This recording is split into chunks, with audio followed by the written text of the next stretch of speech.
चलिए और देहरादून से एक और बड़ी खबर की ओर रुख करेंगे, जहां आपको बताते चलें कि मुख्य सचिव ने अधिकारियों को निर्देश दिए, सभी बड़ी नदियों की कार्य योजना तैयार करने के निर्देश दिए। नदियों के अध्ययन के बाद सुरक्षा के कार्य होंगे।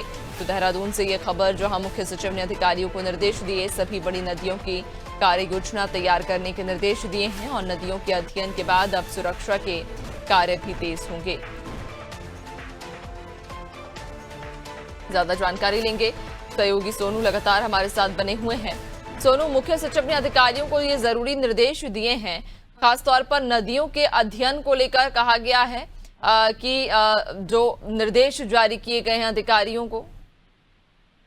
देखिए नैन्सी, मुख्य सचिव ने सभी जनपदों के जिलाधिकारियों को, विभागों के जो संबंधित विभाग के अधिकारी हैं, उनके विभाग अध्यक्षों को और सचिव को ये कहा है कि जो उत्तराखंड की बड़ी नदियां हैं, इनके नदियों के अध्ययन के लिए एक कार्य योजना तैयार की जाए।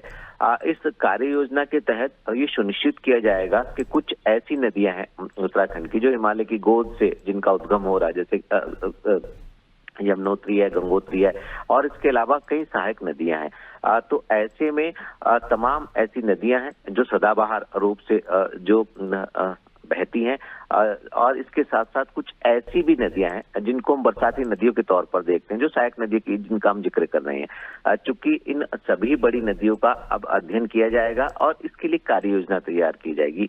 जो आजकल हालात देखने को मिल रहे हैं नैन्सी, लगातार पर्वतीय क्षेत्रों में, मैदानी क्षेत्रों में बारिश का सिलसिला जारी है और ऐसे में कई ऐसी नदियां हैं जो उफान पर है और जो तेज प्रवाह से जल की धारा प्रवाहित हो रही है, वो कहीं ना कहीं बाढ़ जैसे हालात भी उत्पन्न कर दे रही है। और ऐसे में अगर हम हरिद्वार की बात करें, ऋषिकेश वाले इलाके की हम बात करें, तो कहीं ना कहीं ये चिंता बढ़ा देने वाले हैं। तो ऐसे में अब शासन ने ये एक्शन लेना शुरू किया है कि इसके लिए अध्ययन के लिए कार्य योजना बनाई जाए सुरक्षात्मक लिहाज से। और जो लोग नदी के तट पर रहते हैं, आसपास के जो कस्बे जैसे देवप्रयाग, कर्णप्रयाग, इस तरह के जो लोग रहते हैं, उनकी सुरक्षा के लिहाज से भी ये अध्ययन कहीं ना कहीं मील का पत्थर साबित हो सकता है। अब ये देखना होगा कि जो अधिकारी इसके अध्ययन के लिए कार्य योजना तैयार करेंगे, इसका वास्तविक स्वरूप आखिर क्या होगा, किन किन पहलुओं पर फोकस किया जाएगा। बरसात के समय में जो नदियां उफान पर होती है, जो आपदा जैसे हालात पैदा करती हैं, उनके लिहाज से और खास तौर पे जनहानि ना हो इस लिहाज से और संपत्ति का नुकसान ना हो इस लिहाज से सभी पहलुओं पर फोकस किया जाएगा। और जब ये कार्य योजना तैयार हो जाएगी, उसके बाद इसको धरातल पर उतारा जाएगा और कहीं ना कहीं सुरक्षा के लिहाज से इसको बहुत महत्वपूर्ण माना जा रहा है।